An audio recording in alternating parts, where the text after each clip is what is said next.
Welcome to my podcast, Shaping Your Journey. My name is Aldo Matza, percussionist, drummer, and artistic director of Kosa Music, inviting you to listen in on conversations with friends, artists, professionals, and experts in our music world. Today, I have the great pleasure of having with me, and this is really a pleasure, and you'll see why, Bill Ludwig III. It's amazing. There's a long story, and of course, we're going to get into that. But it's really interesting to see because your grandfather was the guy who invented the bass drum pedal, the Speed King, Yes. which I have several of different versions over the years.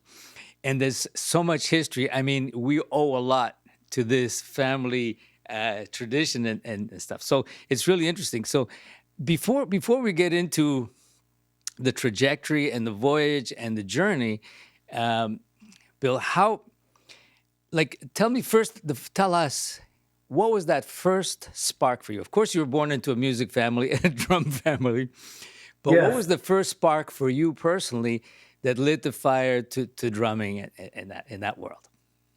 Well, I can't really say it was a spark. It was several sparks, but mainly at a very young age, mom and dad were very close friends with Joe Morello, and he would always come when he played Chicago.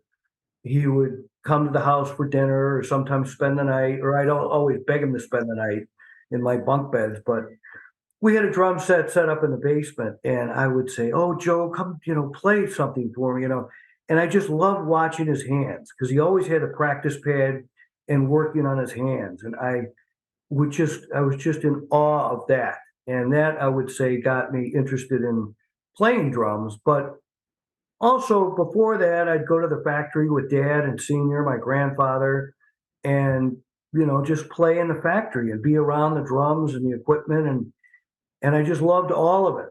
And I was never forced into drumming or forced into the business. I wanted to take drum lesson. I wanted to play drums, and Dad said, "Well, you should take lessons then." And at 6 years old, I said, "Okay," and that's when I started studying the rudiments and hand exercises and everything at about 6 years old.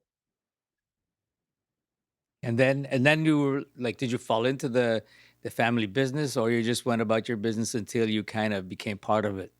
But no, I fell into it quite quickly because Dad would say it was he and Senior would go to the factory on Saturdays when the factory was closed and have their private meetings. And all of a sudden, I was invited to go for that, and they give me a job of this big mound of mail, and I had to open every envelope and stamp it received with the date and put it in another bin.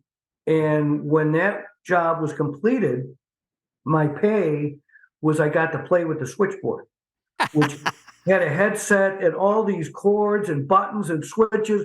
It was like a submarine to me. I thought it was the coolest thing ever. And then I would also just get to go play in the factory and run around. But Dad and Senior's private meetings were pretty interesting because they'd go in the office and close the door and start fighting. And I'd hear them yelling, father and son fighting. And I thought, oh my God, they're going to kill each other. And then they'd get done and come out and say, "Well, where should we go for lunch?" And everything was fine. But Amazing. that was my first job, opening the mail. And as I grew older, during summers from school, I would work in every department in the factory. I worked in customer service a couple of summers. I had the computer department when the computers were just getting big, and that was really interesting to see that. We had a computer size of a good sized dining room, a residential dining room was, and now you could probably do the same thing on your phone. But Yeah. but that's how I started out, just learning all different aspects of the business, and then traveling with the salesman a couple of summers, which was really beneficial because we drive to different dealers all day, and the salesman would do the talking, and I'd write the orders and learn customer service, and that's what I was brought up with very strictly was customer service, quality products, and everything else will come together. Nice, nice. And of course, you had your grandfather there who was guiding the ship, and he kind of, I mean, he pretty much invented how things should be done, right? I mean, Oh yeah. set the standard. How Oh was yeah. he? Yes. How was Yes. he as a character, personality? He was nice. He was very old-fashioned German. Uh, I wouldn't say he was very nice. He wasn't very loving and hugging type of a person, but he was very nice, very businesslike, always in a suit and tie. Even on a hot summer day at mom and dad's backyard barbecue, he'd have a suit and tie on, and Yeah, he was just professional, and he just loved to work. Which they always say, if you love what you're doing, it's not work. that's right. Yeah, yeah. It's funny because I remember I got to know your father well over the years. And at one point, I invited him to come to COSA, and give Yeah. a presentation because he said, I really would like, if I come, I want to do this presentation on the Yes. silent movies and all the effects and all of this stuff. And he was really, Yeah. really into that. Yeah. So he came, I do that clinic now. is that right? Yeah. Nice. Yeah. And Oh, it really gets to me to be on stage. I'll do a little bit of history of percussion with the rope drum, and then just what Dad did. I did do his clinic pretty much same way. And I always just smile and think of Dad, yeah. watching. But Well, he was amazing, and I have a funny feeling because we would film everything. I have archived everything over the oh, years, and I oh, believe we have his clinic, really? his presentation. I'll have to dig it up now that I know that you do that. Oh, yeah, I would love that because I don't have a copy of that. I mean, a couple of dealers sent me some copies, but it's a guy holding a camera and he's jiggling it, and people are walking in front of it and everything. So I would love it if you had a Yes. really clean copy. Well, the whole time during the COVID, one of the things we did was archive everything and digitize Oh, everything we could get our hands on. And yes, I've always had this habit with repercussion and COSA, everything we've done all over the world, to archive it, record it, film as much as we can. Some of it, of cool. course, was on VHS, Yeah, but yeah. but here's a funny story with your dad, and that you'll appreciate this. Um, we're all there in the audience, and he was giving this special presentation, the special clinic, and he's talking about it. All of a sudden, this hand raises, and he says, "Bill," and it was Jim Chapin sitting Oh, there. He was on our faculty for years, and yeah. he'd say, "Jim, that's not right. That was in 1934." And then your dad would say, "Jim, what do you know? Like I was there. I was there. You had no idea." And so you have this argument, not friendly argument, Yeah. about historical facts and things back and forth, and we're all going, Yeah. and everybody is like, can't believe, like we're this is history in the making, right? Yeah, yeah. And the Oh, remaking. And it was just incredible to see those guys that were so passionate about what they did and what they believed in, yes. going at it and trying to correct each other. It was just, I mean, those people who were sitting in that room in that clinic, and well, not a clinic, in that workshop, because we had Yeah. all kinds of special stuff going on, just were saying to themselves, and afterwards they said, "Man, I can't believe I witnessed this. This is incredible." I mean, we had a lot of that, but that was a special one. Yeah, that's cool. I could see Dad doing that because he would always enjoy a challenge if somebody challenged him on a date or something like that. What I really loved was one time at the Frankfurt Messe, the German music convention. Dad and I are at the booth, and some guy comes up and says, "You changed the screw on the bottom of the Speed King. Why did you do this?" And Dad said, "Well, after extensive research and testing, we discovered that this new screw improves the speed and the flow of that pedal." And the guy listened and walked away. Wow. Walked away. And I looked at Dad and I said, really? And he goes, no, we ran out of the other screws. but I mean, that was an amazing pedal to begin But the with. You know? customer was happy. He Yeah. thought he had the inside nose. Inside track, right? Yeah. Amazing. I mean, over the years, I mean, you saw, I mean, with Ludwig, of course, it was like history of drumming in all over. I mean, of course, when the Beatles came along, Ringo Starr, I mean, Yes. that changed completely the world. And it was most of us, we were watching that. I mean, we were little kids watching it on Ed Sullivan show, and of course, that changed the world forever. Oh, You yeah. know, Yeah. Yeah. and it's Changed my world a lot, I'll tell you.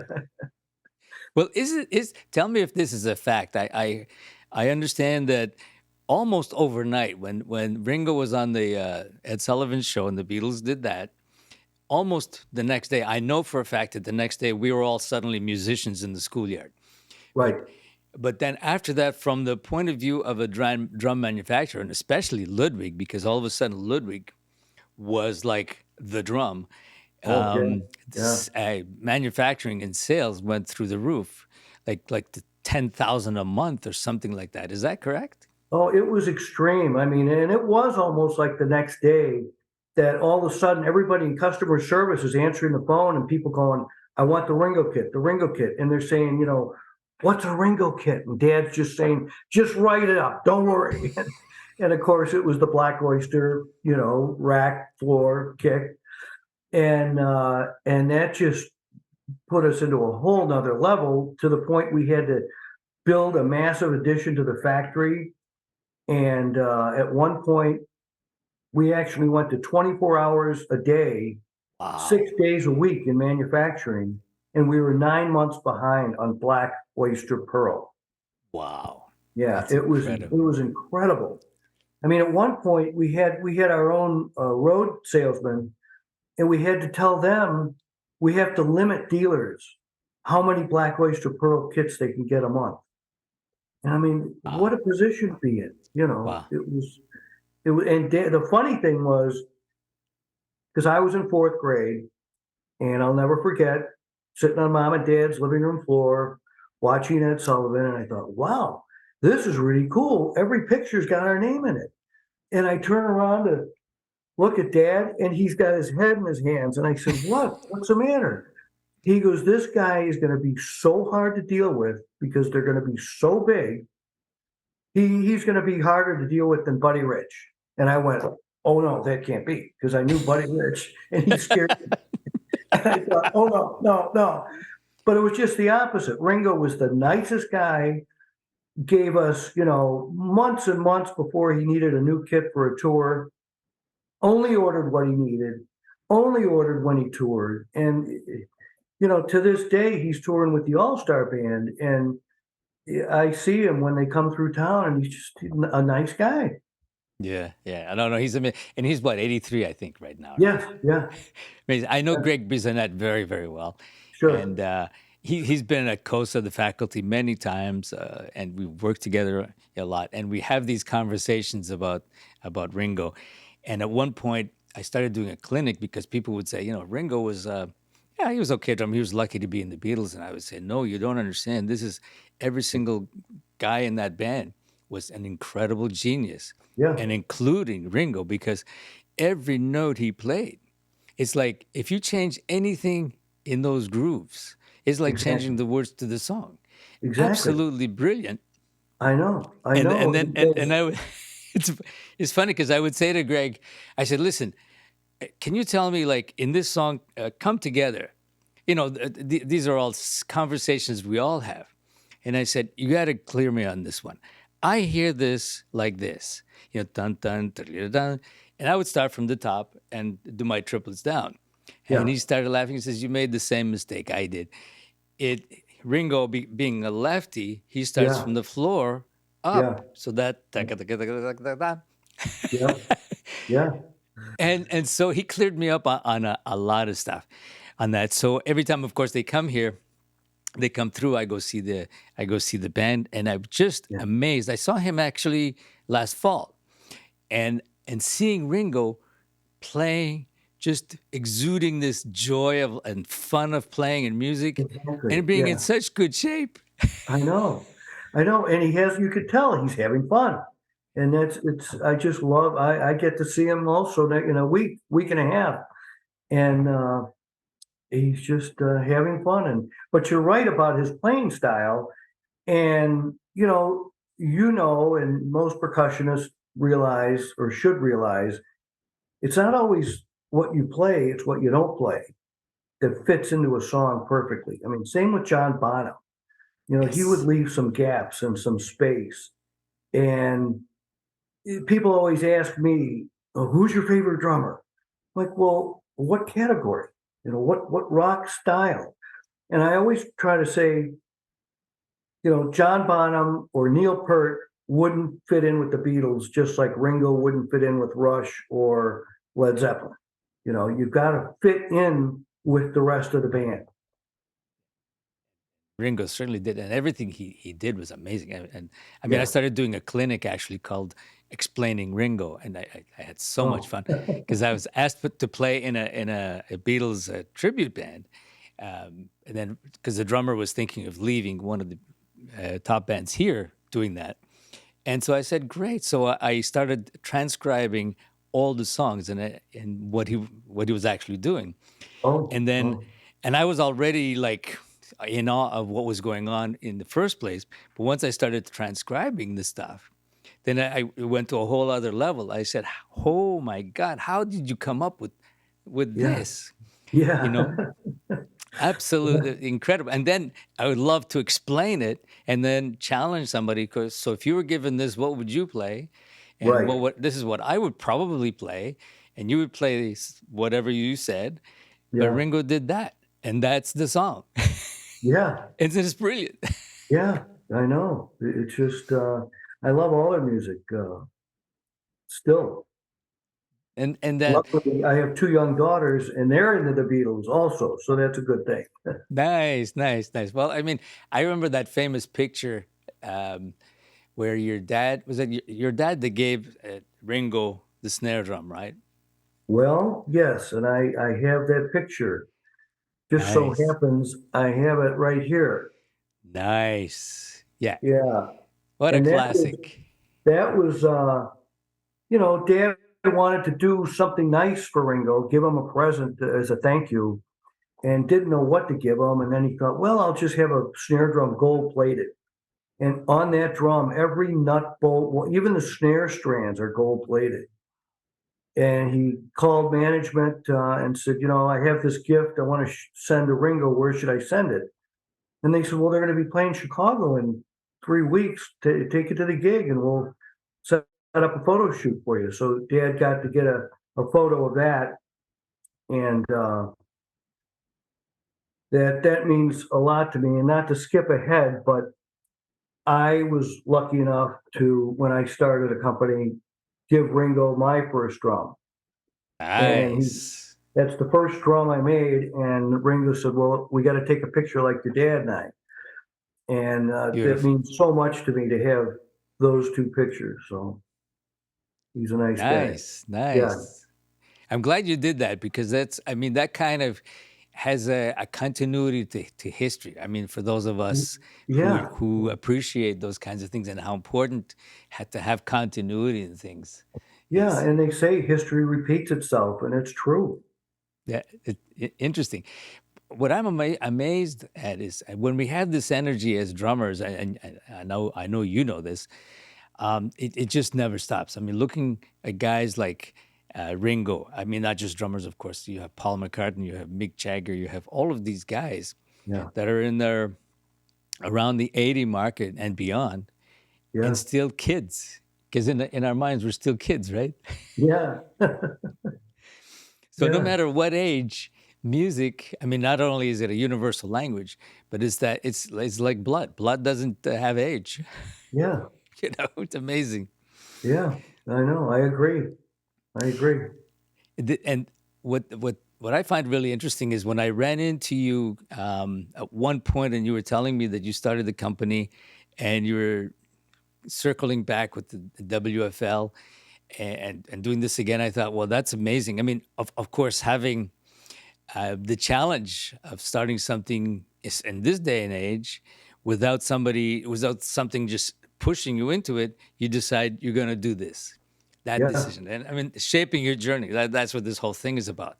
So, what were you thinking? Funny question. I ask myself that a lot because I had just gone through a divorce and had my two young daughters who were 9 and 14, 10 years ago, and moved out of Chicago to the suburbs so they could go to a good school.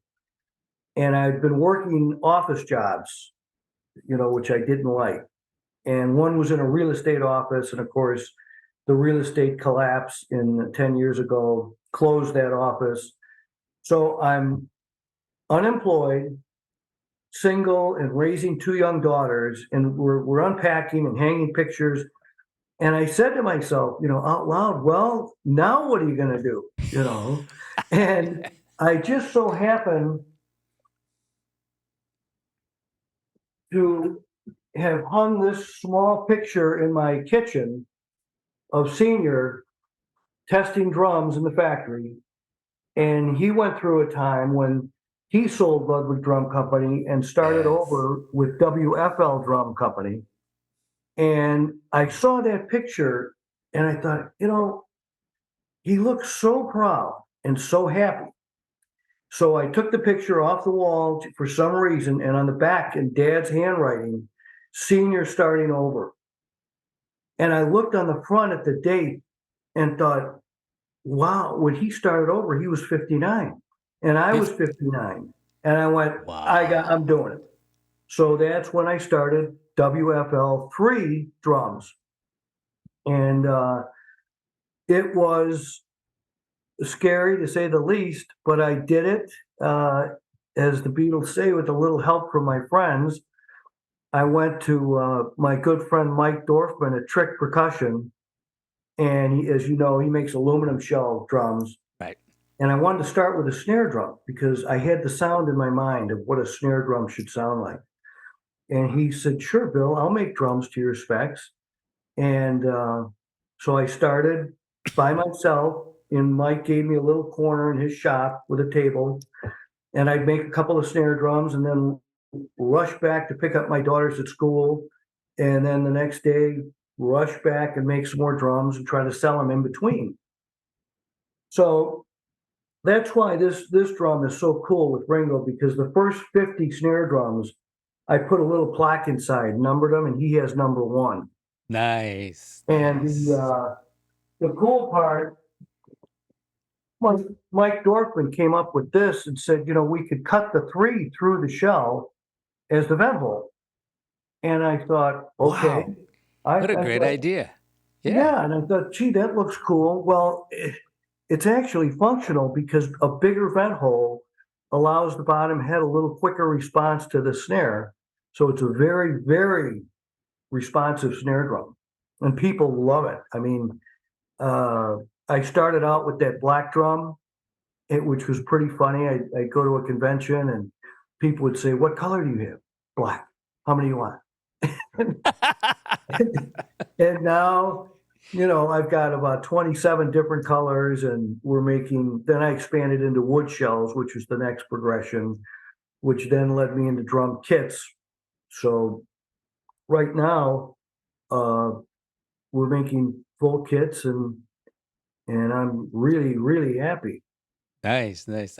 I'm so happy to see that because I remember that day when I saw you the first time. I said, "Oh no, is he crazy or does he know what he's doing?" And I'm so happy you did it just because, I don't believe in coincidences. I never have, Yeah, and there's yeah, a reason why you're attracted to something or why something happens. I mean, you just mentioned it. That picture, it spoke to you, and right, there's a story and somebody. I mean, this thing happened, and yeah, for a good reason and that yeah, sets you in a whole other world now forever. oh yeah, yeah. It did, and there's so many similarities with Senior and I now, and Dad. But Senior sold the Ludwig to the Kahn Instrument Company in Elkhart, Indiana. Didn't get along with them. Started over again with WFL Drum Company in a basement that he rented, and borrowed money from friends and everywhere he could to make it happen. Then Dad and I sell the company to Selmer, who's in Elkhart, Indiana. And it's like, wait a minute, there's too many Wow. things going on here about Elkhart. But as you said, everything happens for a reason, and uh, it's really been good. And when I was away from the business, that's one thing. I was away for 18 or 19 years, and I started going to small drum shows around local vintage drum shows just to, hang out on a weekend or something. And everybody said, oh, they remembered me, first of all, which shocked me. And they said they missed me. I'm like, wow, I didn't know I was missed. And the love and the support I got from everybody, including the endorsers, would keep in touch with me when they came through Chicago. And that was really moving to me, and told me a lot that this is where I belong. Yeah, And yeah. I feel that more and more every day. And uh, Nice. And yeah, here's another thing, Bill. I mean, I mean, of course, you know of this, but I wanted you to hear it from my perspective. 'Cause I just got this thought. I mean, Ludwig, in the '60s and '70s was very involved in education, in a yes, big way. They used to do the symposiums. right, And in my particular case, I was a rock drummer who then all of a sudden saw bigger and saw the possibilities. But I was in Ottawa, a small town in Canada. But I saw this symposium going on. I said, I gotta go and look and see what Joe Morello, yeah, Carmine Appice, Lee yeah, Stevens, all of these yeah, guys. So I yeah. went to one of those symposiums, and I mean, this is not just words. It completely changed me. That from that moment on, it was like, boom. Yeah. I was Oh a yeah. rocket when I came back. Yeah. Yeah. And I feel the same. When I started at full time with the company, uh, first Dad had me doing advertising, and then a few weeks after that, while I was still learning, he said, "Oh, I just fired the artist relations person. You're going to do that too." I'm like, but. And he goes, "Oh, you'll learn. Don't worry." But I was playing in a rock band in high school, so I fit in with the artist relations program perfectly, and that was fun. But I started doing the symposiums also, helping out and getting endorsers lined up and going to it and working it. And I also really had a change of gears as far as watching Lee Stevens or Samuels, Dave Samuels, and Yes, yes. what was his partner's name? David Friedman. Friedman. Friedman. Friedman. Yeah. Friedman and Samuels. Man, those guys just blew my mind. And Joe Morello and Carmine and everybody else, and the camaraderie. Yeah. I think if you recall, we kept the symposium fairly loose and open as it relates to what hotel we were staying at, and people were welcome to come back to the hotel and socialize Yeah. afterwards. And it was just a really, really fun event No, for no, and everybody. I have to, and I will always be grateful because I mean, not only did I meet all of these guys, Gary Burton, and Joe Yeah, Morello. I mean, I had no idea, but I knew there was something I needed to learn. So my yeah. first vibraphone lesson, and this is not a joke, my first Oh, vibraphone lesson was with Gary Burton. You and oh. he showed me how to hold four mallets. Yeah, And then I went to university right after, and I had bought mallets, and I had, the original Good Vibes mallets, the blue yeah. ones. And people would say, "Wow, you're holding four mallets." I mean, I couldn't play, but I could hold them. So I would be teaching everybody how to hold the four mallets, and of course, then I was practicing 8 hours a day, and Yeah, I learned everything. It was crazy, but I had like Joe Morello, and Carmine Appice, I mean Tom Davis, Gary Burton, like yeah. everybody, and it was in Madison, Wisconsin, the first one because I went to a Oh, couple, yeah, yeah. and that's where I met. Uh, what was it? Yeah, no, what's his name from Frank's Drum Shop? Maury. Oh, Maury Remember LaChapelle. Maury? they became my second parents. Oh, Because here's the story. And Rob Cook did a book called oh Franks yeah, for the Memories.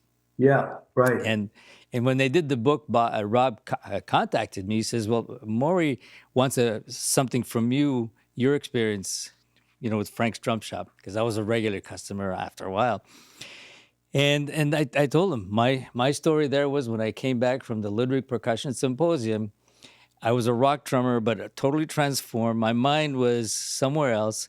I'm at Frank's Drum Shop before leaving, and I said, "Maury, I want to buy the M55, but I Yeah. don't have the money. What do I do?" So Maury looked at me and he says, "Listen, take the vibes, send me the money when you have it." Oh, nice. My jaw dropped. I said, You're joking." He said, "No, do it." Yeah, I mean, of course, I sold everything I had afterwards because I just had this responsibility. I said, I don't want to let him down after him doing yeah, that. I still have yeah. those vibes, by the way. Do you? Oh, Oh, good, yes. good. And they toured the world with repercussion, and I use them all the time. Oh, Oh, oh, yeah. wow, that's great. And That's no, cool. I mean, that had a big impact. I mean, I'm saying the symposium and what Ludwig did at the time was so huge. And then it was actually the inspiration for the whole COSA thing that we're doing. Cool. I took that. I said, study with the best. You create the best environment. I said, Yeah, those symposiums were here. Let's take it up 10 notches as far as we can, because now we yeah, could. yeah. That's great. So you know. Oh, yeah, well, thank you. Thanks for sharing that. And back to your comment about playing with four mallets, I used to watch Friedman and Samuels, and I was just astonished because before them, I saw, some vibe solos and things, but not the way they did it. Yeah. And they even did some things like stick control almost, that Morello was doing. And I was just astonished that that much uh, speed and precision could be played on a vibe. Oh yeah, no, they're incredible. And then Yeah. Gary Burton, his Oh yeah. musicianship, Yeah. what he did for the instrument, Yeah. amazing, amazing. Yeah, I'll be. It's funny if you're. I'll be soon launching a patent I created, which is Oh. a mallet music stand that fits right on the frame. Oh. So I'll be launching that soon. Oh, nice. Okay. Manhasset is manufacturing it, and Nice. this will be a game changer in that department. I Oh, have good. a few others that are coming down the line. Um, I have to get all of these things out of my mind, out of on the table, so people can use them. Otherwise, I'll feel guilty. Yeah. you Yeah. know. I know. I have a mind like that also, and that's the other reason I'm so happy back in the drum business. I have a factory in Kansas City where we uh, do all the assembly work. We finish the shells. We don't make the shells, but we get them in long tubes and edge them and do everything there. But I love going down there every couple of months and I'll go out in the shop and I'll say, "Hey, everybody, how's it going? Hey, I got an idea." And they all go, "Oh boy, Oh, this good, isn't good. going to be good because when B3 gets in the shop, And they call each other, "Bill's coming. He's yeah, stuck." run." Right.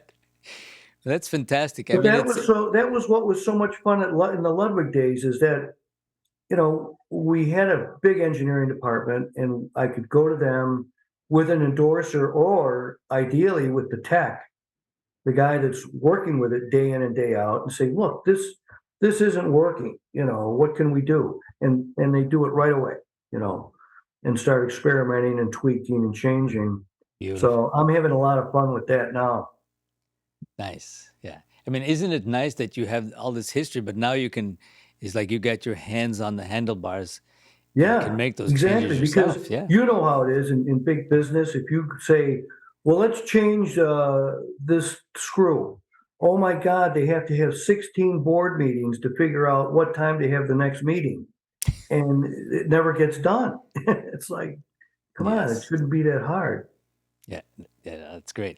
And to follow, I mean, to follow your path and then just design it and you just do it. Yeah, That's what it yeah, is. and then you continue doing it, and I'm really happy that you are doing that. What are like other plans without giving anything away that you're working on, or what's your ultimate goal in this? Well, ultimately, I mean, the immediate plan is we're about to launch a brand new website, which will be much more user friendly and also help us with inventory control and order entry. And that's going to be a big game changer because it'll allow me control and flexibility to put out newsletters, uh, e-blast on a special product.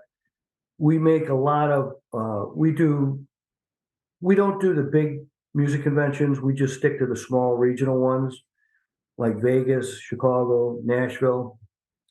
And for each one of those, we try to come out with three or four wild, new, one of a kind finishes and Right. let our paint guy go nuts. And so, we'll be able to sell those as specials of the month and just feature our endorsers. Let's say so and so played Chicago and B3 went to see him and those kinds of, uh, immediate relevant Right. news items, which I we have to have I have now. to explain. B3 is you.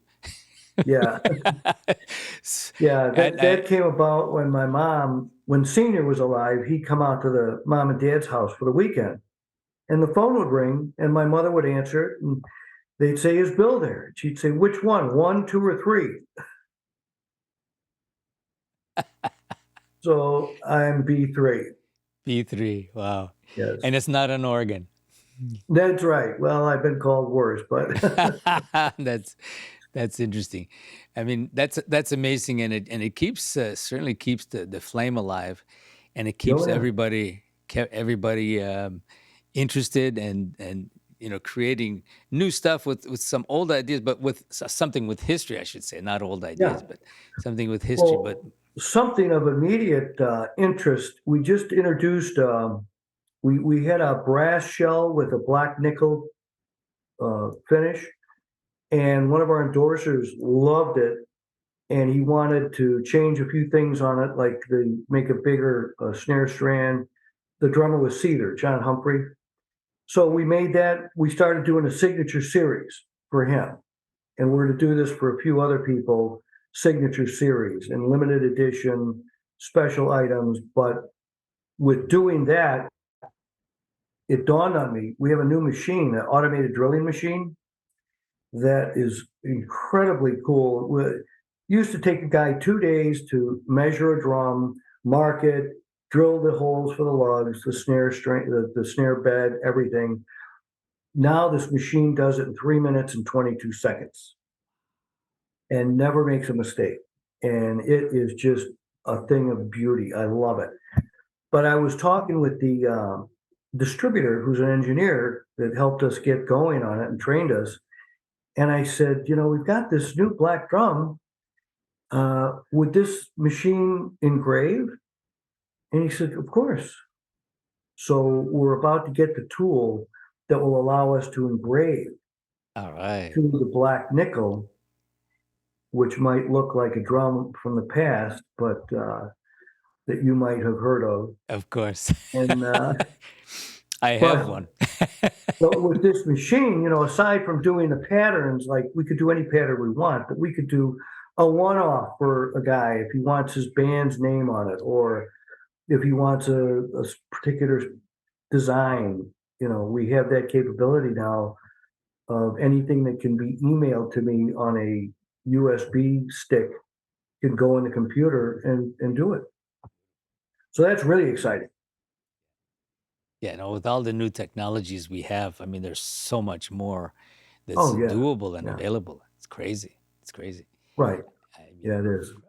not only education. I mean, I'm all over the world, running all the time, and I don't have to worry about teaching students wherever I am. 'Cause, Yeah, I mean, right. I bought a place in Calabria, southern Italy, and I would spend a month or two there, and nobody would know the difference.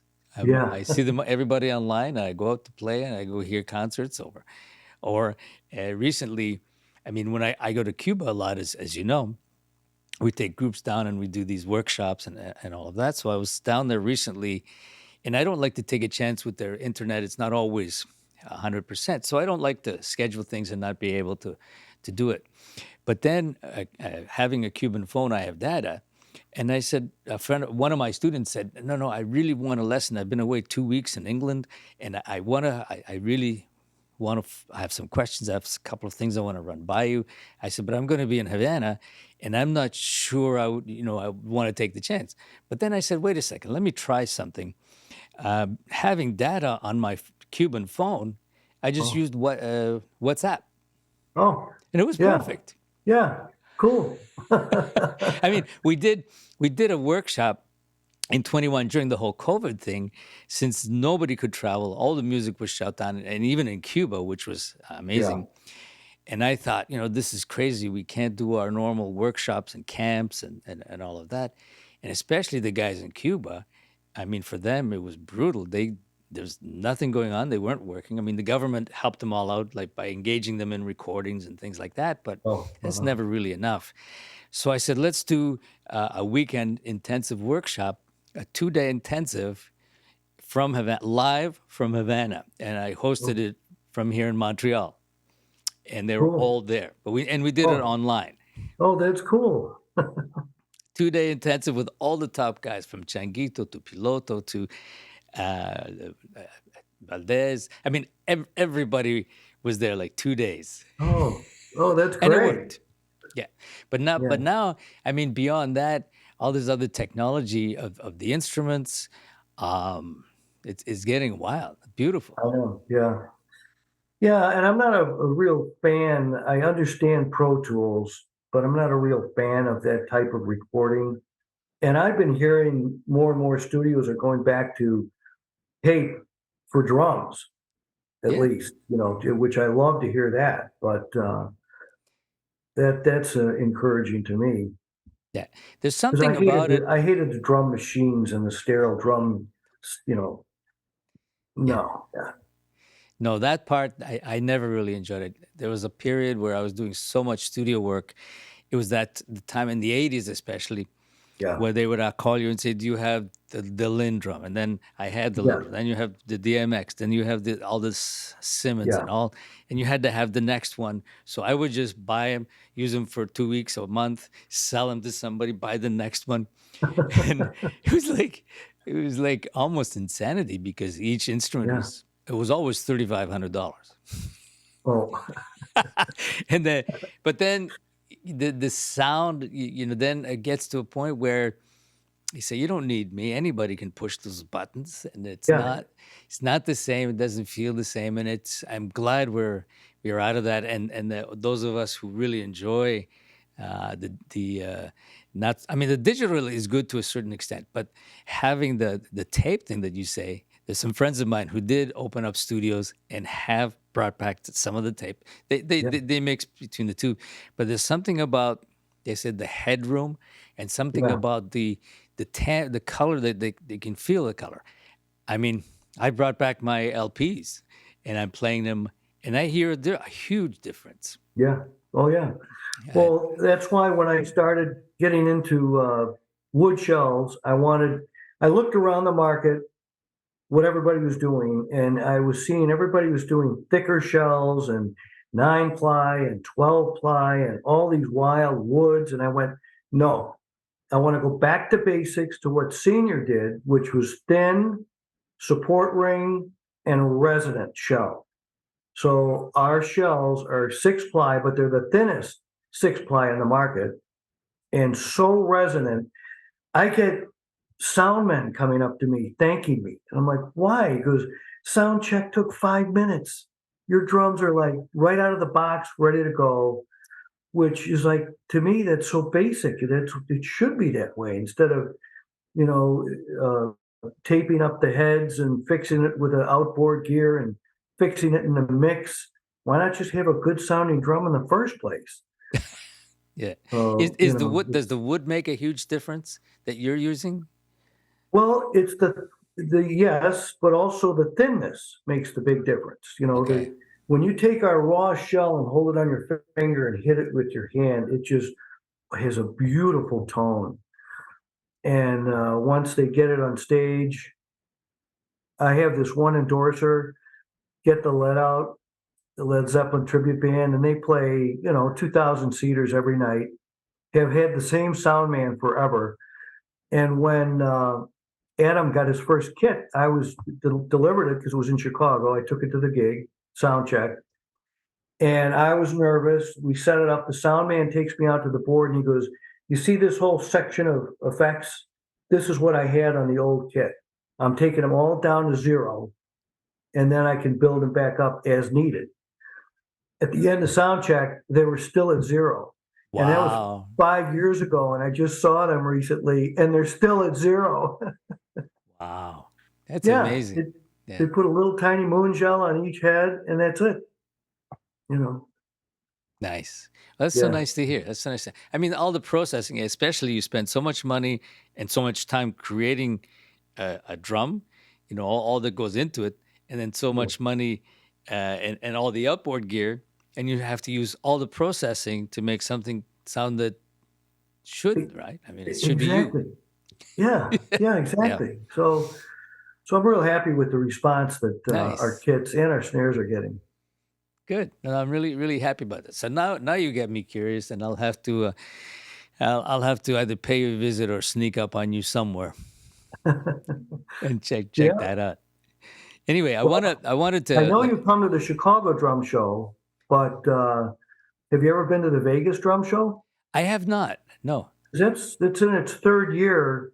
next year, but that's a growing show. It's a nice event, 2 day. If you get a chance to come to Vegas, check it out. No, I'll have to check that out. The one in Chicago is Rob Cook, who's putting that together. I knew about it, but I had never been. So he invited me to do a clinic a few years ago, and it was myself, Greg Bizanet, Jim Riley. Oh, I forget who the other clinicians, and I was really surprised. I said, "Wow, it was huge. I had no yeah. idea." Oh, yeah. And It's a I, great show, and people come there to yeah, buy, sell, trade, sure, whatever.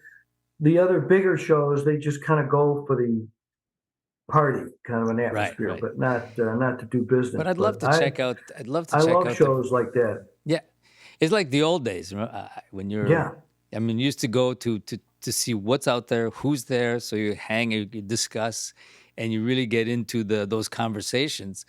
I mean, right, besides hitting the bar and telling the jokes and having a little bit of fun, but you exactly. really learned a lot and saw all the great stuff in a scale that was friendly and nice. Exactly. Yeah, yeah, Yeah, and I think we're getting back to that a little bit. I think people enjoy the intimate approach, getting to know people, and if somebody has an idea. Well, let's see it. Let's talk about it, yeah, and something that speaks to you rather than a number. Yeah, yeah, exactly. Yeah, for sure. yeah. The Chicago show is really good. That's a lot of fun. Yeah. Now you have me curious about the other one. I've heard about it, of course, but I'll have to check it out. Yeah, yeah, do so. Yeah. But I don't know if you remember. I think 2 years ago was Rob Cook's 30th anniversary of having that show. And Yes. I don't think you were there, No. or I don't know if Not. you heard about this, but uh, we had a special visitor to our booth. And I was before the show, I was thinking, what can I do for Rob to make this really special? So first we made him a custom snare drum with the Chicago skyline stained on the wood shell. And that was a surprise to him. But I was I have my mother's ashes in an urn and I have dad's ashes in a snare drum. Of course, where else does a Ludwig go? And they're next to each other in my living room. And I was watching the news and I looked over at dad and I thought, that was his favorite show, the Chicago show. And I thought, man, if dad could go, he'd go. And I thought, he's going. No. No. I I saw called that coming. Rob and I said, Rob, I got this idea. I'm bringing dad to the booth. And he said, I love it. I'll make a special VIP badge for him. So I Wow. brought this pedestal and dad's snare drum and put the VIP, pass around it. And dad was at the booth. So it was great. People would come up and I'd say, "Hey, you want to get a picture with the whole Ludwig family, including my dad?" And they'd kind of look at me like, and I get my daughters, and then we'd go over and stand next to dad. And Wow. it was really, and then at the end, the last day of the show, we put on some rope drums and played three camps to dad. Nice. Yeah. Nice. Nice. Yeah, and Rob is doing such a great job. And it's funny because Rob, at one point, he called me and he says, I know you're doing these workshops in Cuba. I'd like to come with my wife. And they did. you know, Cool. so they came down for a whole week. And then I told them, well, since you're adventuresome and you like that cultural learning situation, you'll have to come to the one that we're going to do in Calabria, in Italy, southern Italy. Oh, That's going to be something else, a whole nice. retreat. And I won't talk about the food. Okay. Just it's gonna be amazing. All of these, creating situations where you inspire and you have like we've always had the family mindset as you Right. have. It's always been in my DNA being, Southern Italian, and Yeah. I grew up with the family. To me, everything is family or not. But your whole network and what you do, you share it like you do in a Yeah. family, and it just makes it so much more interesting in the short and long term, right? Well, since you're speaking of family, I have another photo I would like to share. Sure. This was uh, this was taken when I started WFL3 drums 10 years ago, and my two daughters, 9 and 14.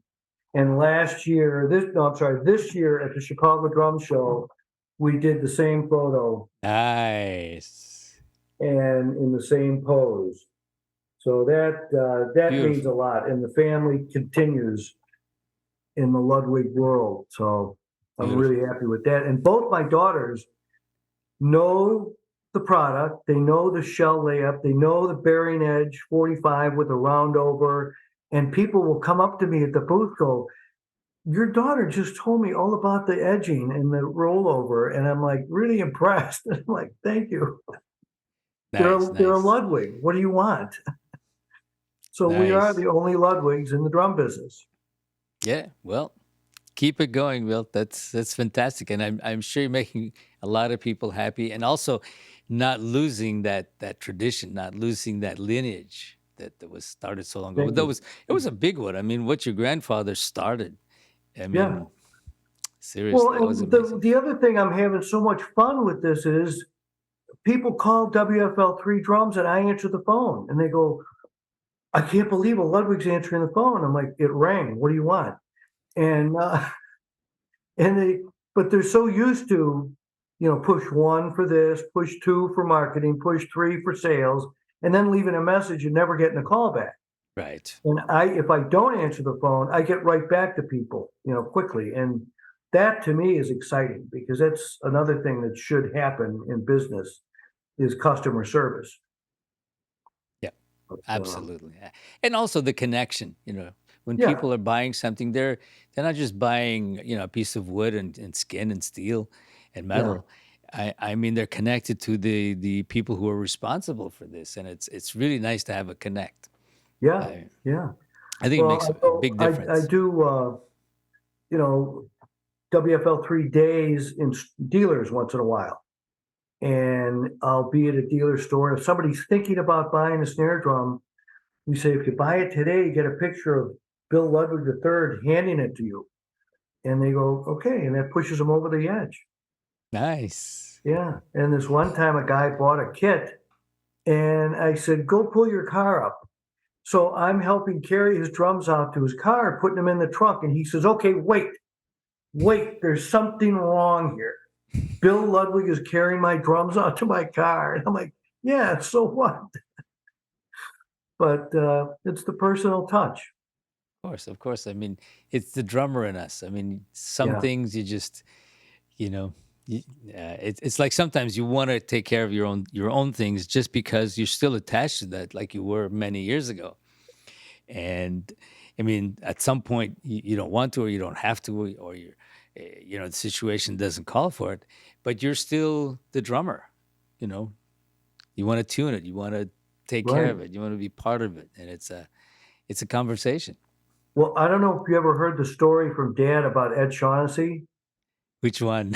He hadn't joined us as an endorser yet, and it was I want to say a PAS convention or something, but Ed was going to be doing a clinic playing Brand X drums, and he was late setting up, and Dad had a suit and tie on and got up on stage and hi Ed, and just started setting up his drums for helping him.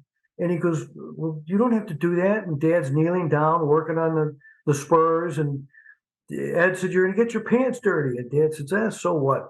And Ed never forgot that though. He just loved that. That Yeah, was one of the reasons he did join us because of but because of that. yeah, yeah. And Ed was such a great guy. Oh Uh, yeah. I Oh, mean, I remember at Kosa when he came to Kosa a couple of times, and I just one story just came to my mind. He was in a class. I mean, someone. This came from one of the participants. He says, "I'm in a class, in Ed's class, and he's doing some brush things or whatever we were working on that afternoon." And then that finished. It was fantastic. And then my next class was frame drumming with Glenn Velez. So I packed up my things and start walking towards Glenn Velez's class. And Ed Shaughnessy is walking beside me, walking to that class. oh, He's going because we would have a lot of that. I said to the guys, "There's yeah, so much going on. Just go to each other's classes, and good. we never get a chance to do this, so let's do it now." So Yeah, Ed yeah. would sit there and he was very interested in this. So he's sitting beside this participant who was in his class previously, and this guy was an advanced player on tar drums and Rick and everything. And Ed had just started learning the techniques, so it was an opportunity to learn with Glenn Velez. But Oh, he would ask the other participants, he says, "Well, is this what Glenn is doing?" And in his mind, he's saying, "Here's Ed Shaughnessy asking me, yeah, how do you do this?" yeah, But you know, that's what yeah. it is. We're always learning, right? We're always, Exactly. Yeah, you know, the day we arrive is not the day you want to be there yeah. for. Right. Right. Exactly. Yeah. Anyway, I mean, we could go on and on about some of these stories, but I really do want to thank you for joining me today. It's been a long Oh, time that we've been talking about it, and finally yeah. here it is. I Yeah. know. Thank you very much for the invitation, Aldo, and I hope to see you very soon at live and in person. Yes, and I'll be going around to those shows again. Yeah, after what all those years of being locked Yeah, up, yeah, now we can, and it's so much more fun seeing yeah. people in 3D and seeing friends and continuing the conversations. Yes, Yeah. yes. So thanks so much, and as I always say, to be continued.